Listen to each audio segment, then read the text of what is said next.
अब दोस्तों हमारा जो अगला विचार है वो है पांचवें हाउस से।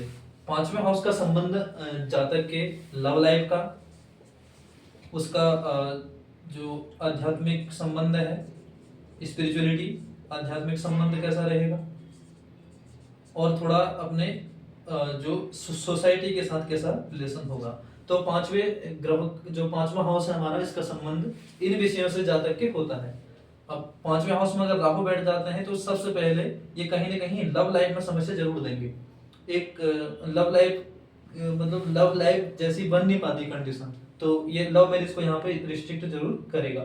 हाँ, अगर हमारा राहु यहाँ पे नीच का नहीं हुआ, नीच का तब होगा अगर राहु यहाँ पे 2, 4 और 6 इन राशियों के साथ अगर हमको राहु यहाँ पे दिखाई देगा तो यहाँ पर जरूर से राहु नीच का हो जाएगा। तो जरूर इस बात की 100% श्योरिटी है कि ये लव मैरिज को रिस्ट्रिक्ट करेगा। दूसरा बिंदु हम आते हैं आध्यात्मिक संबंध। यहाँ पर राहु बैठ के जरूर व्यक्तित्व में आध्यात्मिकता देते हैं। यहाँ पे व्यक्ति आध्यात्मिक जरूर देखा गया है अगर पांचवें हाउस में हमको राहु मिलते हैं। समाज के साथ अगर इस जाति की हम बात करते हैं तो समाज में इस व्यक्ति का संबंध सामान्यतः रुक शुष्क संबंध देखा गया है। हम यहाँ पे व्यक्ति को ये इंट्रोवर्ट बनाता है, अंतर्मुखी व्यक्ति यहाँ पे देखा गया है। अगर ऐसा व्यक्ति है तभी उसका देखो प्रेम संबंधों में भी उसको कम सफलता मिलती है। तो ये था हमारा पांचवें भाव का असेसमेंट। अब हम जातक के छठे हाउस का जब निर्धारण करते हैं, इसका संबंध होता है हमारे कंपटीशन से, प्रतिस्पर्धा। प्रतिस्पर्धा कैसी रहेगी, रोग से संबंधित कौन कौन से रोग होंगे जीवन में, और हमारा ईश्वर से संबंधित हमारा इन विषयों पर इसमें बात होती है। तो अगर छठे भाव में हमको राहु दिखाई देते हैं तो सबसे पहले ये व्यक्ति के अंदर प्रतिस्पर्धावादी विचारधारा को विकसित करते हैं। व्यक्ति के अंदर एक अकारण कंपटीशन करने की भावना बनी रहती है। तो व्यक्ति हमेशा एक उलझन में पड़ा रहता है कि हर वक्त छोटे छोटे बातों में भी उसको कंपटीशन वाली भावना दिखाई देती है। और यहाँ पे जरूर रूप से व्यक्ति को रोग में ब्लड संबंधी समस्या दिखाई देती है। यहाँ पे ब्लड, जैसे कि हमको शुगर की समस्या दिखाई दे सकती है, कोलेस्ट्रॉल की समस्या दिखाई दे सकती है। तो रोग जो होगा उसका संबंध ब्लड से होगा। तो यहाँ पर हम इस पे रोग जरूर राहु के छठे ग्रह में बैठने पर ब्लड संबंधी रोग यहाँ पे पाया जाता है।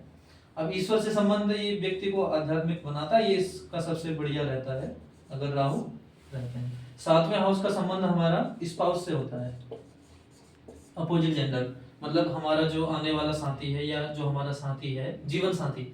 तो दाम्पत्य जीवन को निर्धारित करता है। पूरा का पूरा सातवां हाउस दाम्पत्य जीवन को निर्धारित करेगा। और यहाँ पर राहु का बैठना, अगर यहाँ पर राहु बैठ गए हैं तो ये सबसे पहली जो समस्या खड़ी करता है वो रहता है डिवोर्स। इस बात को हमेशा ध्यान देना चाहिए। यहाँ पर राहु चाहे वो स्त्री हो चाहे वो पुरुष हो, दोनों जातकों में एक भ्रम पैदा कर देता है। तो हमेशा व्यक्ति इसमें डाउट में रहता है। अगर स्त्री के ग्रह में देखा गया तो वो अपने मेल पार्ट के प्रति हमेशा डाउट में रहेगा, और अगर फीमेल में है तो सेम वाइस वर्सा। तो ये हमेशा डाउट पैदा करता है, और डाउट के कारण हमने यहाँ पे संबंधों को विच्छेद होते हुए देखा है। तो यहाँ पर राहु को पाया जाना थोड़ा ये समस्या पैदा करता है। आठवें हाउस का संबंध हमारी माता से होता है, हमारी आध्यात्मिक विकास से होता है, और इसका संबंध होता है हमारी माता के साथ, और हमारी आध्यात्मिक विकास हो गया, और हमारी आयु। तो आठवें ग्रह में अगर हम राहु को देखते हैं तो सबसे पहले ये माता को, जो हमने भी रोग की बात की थी, ब्लड संबंधी समस्या, वो यहाँ पर माता के रूप में हमको दिखाई देती है।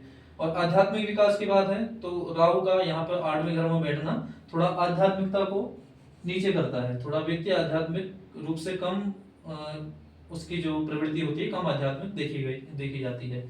और आयु के संबंध में यहाँ पे विस्तार दिखा जाता है, पर्याप्त आयु यहाँ पे हमको दिखाई देती है। तो दोस्तों